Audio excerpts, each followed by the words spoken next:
आज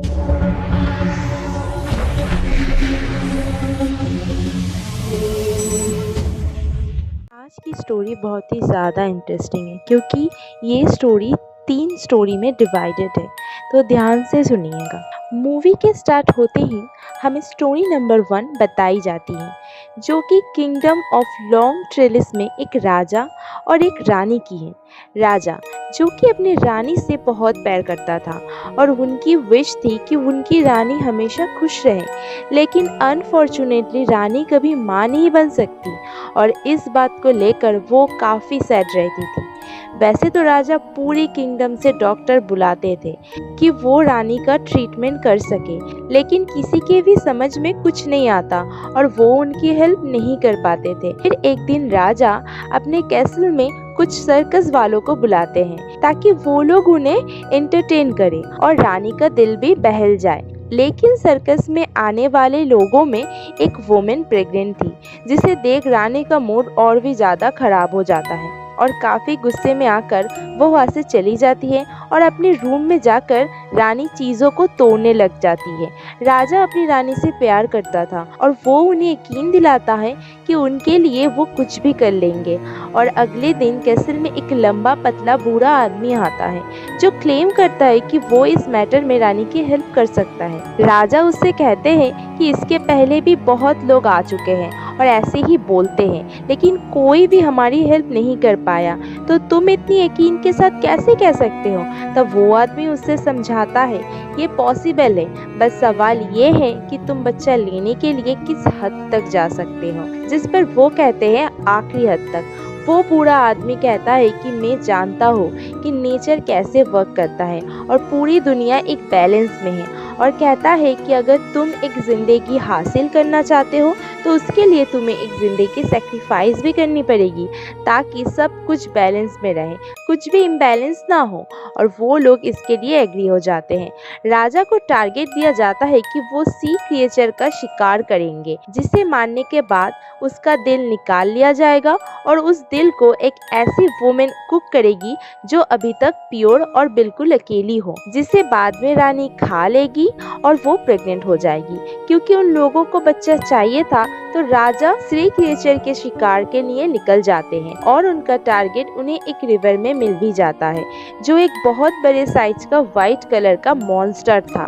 राजा उसका शिकार करने के लिए पानी में जाता है और जब वो मॉन्स्टर सो रहा होता है, राजा उस पर अटैक कर देता है। राजा उसे मारने में सक्सेस तो हो जाता है, लेकिन उस फाइट के दौरान राजा भी इंज्योर्ड हो जाता है।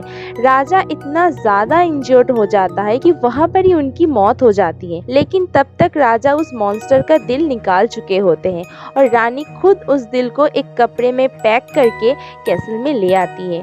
उन लोगों की मेड्स में एक वुमेन ऐसी भी थी जो कि प्योर भी थी और अकेली भी थी, और उसे ये ऑर्डर दिया जाता है कि वो उस दिल को रानी के लिए कुक करेगी। लेकिन दिल को कुक करते टाइम उसे भी अजीब सी फीलिंग होने लगती है और वो भी सडनली प्रेग्नेंट हो जाती है, और जब वो दिल कुक हो जाता है तब उसे रानी भी खा लेती है, और वही होता है जो उस ओल्ड मैन ने कहा था। फाइनली रानी भी प्रेग्नेंट हो जाती है और एग्जैक्ट बिल्कुल एक ही टाइम पे वो रानी और मेड अपने बच्चों को जन्म देती है। वो दोनों बच्चे लड़के ही थे। रानी अपने बच्चे का नाम इलियस रखती है और मेड अपने बच्चे का नाम जोना रखती है।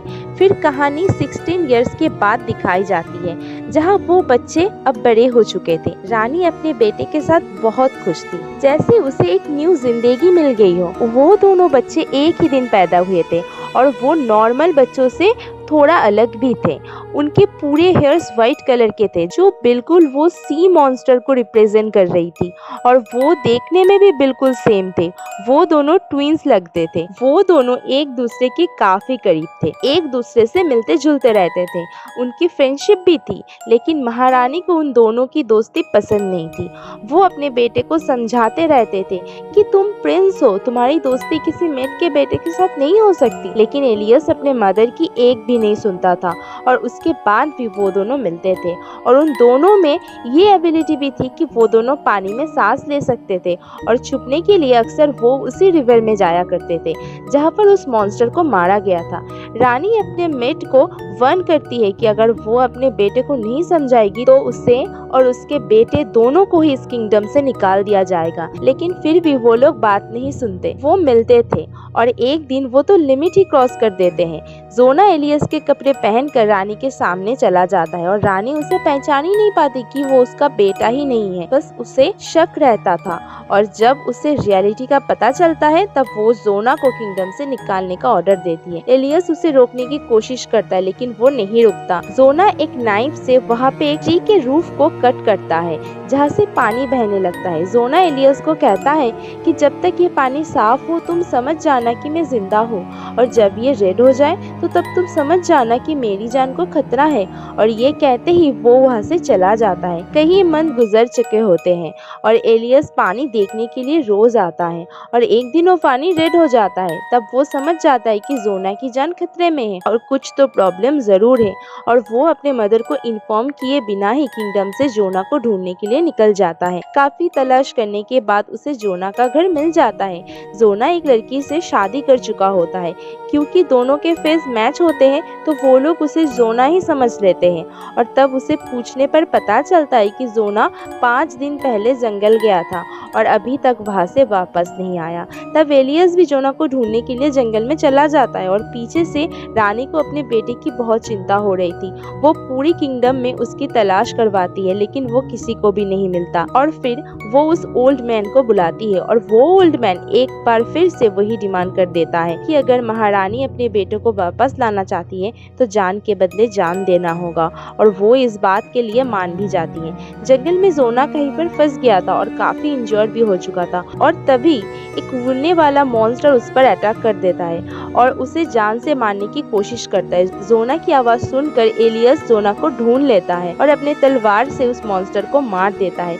लेकिन वो फ्लाइंग मॉन्स्टर उसकी अपनी माँ थी और उसे ये अंदाजा नहीं होता कि उसने अपनी माँ को ही मार डाला है। लेकिन डील यही हुई थी कि जान के बदले जान। जोना की जान बच जाती है और एलियस किंगडम का किंग बन जाता है और यहीं पर इस स्टोरी का एंड हो जाता है। और इस मूवी का जो सेकेंड स्टोरी है वो मैं बहुत ही जल्दी एक्सप्लेन करने वाली हूँ, तो हमारे चैनल को फॉलो करते रहिएगा। Thank you for watching.